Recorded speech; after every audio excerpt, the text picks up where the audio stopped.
देखिए अगर आप ये सवाल समझ जाते हैं तो ये बोर्ड परीक्षा में आपका 2 नंबर पक्का करेंगे, ठीक है। तो देखिए सवाल में है कि y का मान ज्ञात कीजिए जिसके लिए बिंदु P 2, और Q 10, y के बीच की दूरी 10 मात्रक है, ठीक है। तो इसमें देखिए दूरी दिया है, ठीक है। तो यहाँ अगर हम देखेंगे तो एक बिंदु दिया है P और दूसरा दिया है Q। तो P का मान जो दिया है वो कितना दिया है 2, -3। तो ये हो जाएगा 2, -3, ठीक है। और यहाँ जो Q का मान दिया है वो दिया है 10, y, ठीक। जो P का मान है वो 2, -3 है और Q का मान कितना है 10, y।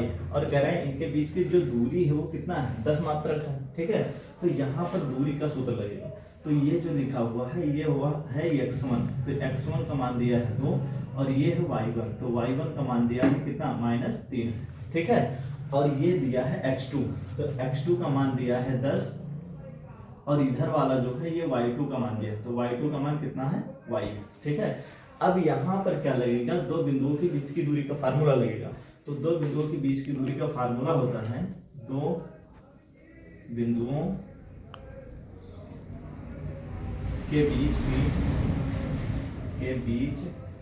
की दूरी बराबर स्क्वायर रूट x1 - x2 का होल स्क्वायर और प्लस y1 - y2 का होल स्क्वायर, ठीक है। यानी क्या होता है फार्मूला, दो बिंदुओं के बीच की दूरी बराबर x1 - x2 का होल स्क्वायर और प्लस y1 - y2 का होल स्क्वायर, ठीक है। अब देखिए किसके बीच निकालना है, PQ के बीच की दूरी निकालना है। तो PQ के बीच की दूरी कितना दिया है 10 मात्रक। तो यहाँ जो दूरी है दूरी कितना हो जाएगा 10 और बराबर स्क्वायर रूट x1 का जो मान दिया है वो कितना है 2, ये लिखा है x1 का मान 2 है और x2 का मान कितना है 10 है। तो ये हो जाएगा 10 और इसका होल स्क्वायर है, ठीक है। और y1 का मान कितना दिया है -3, तो ये हो जाएगा -3 और y2 का मान कितना है y है।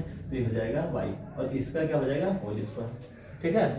अब देखिए जो यहाँ स्क्वायर रूट है ये उधर से जब इधर आएगा तो इधर लग जाएगा 10 का स्क्वायर, ठीक है। और बराबर यहाँ 10 में से 2 घटेगा तो कितना बचेगा -8 और इसका होल स्क्वायर हो जाएगा, ठीक।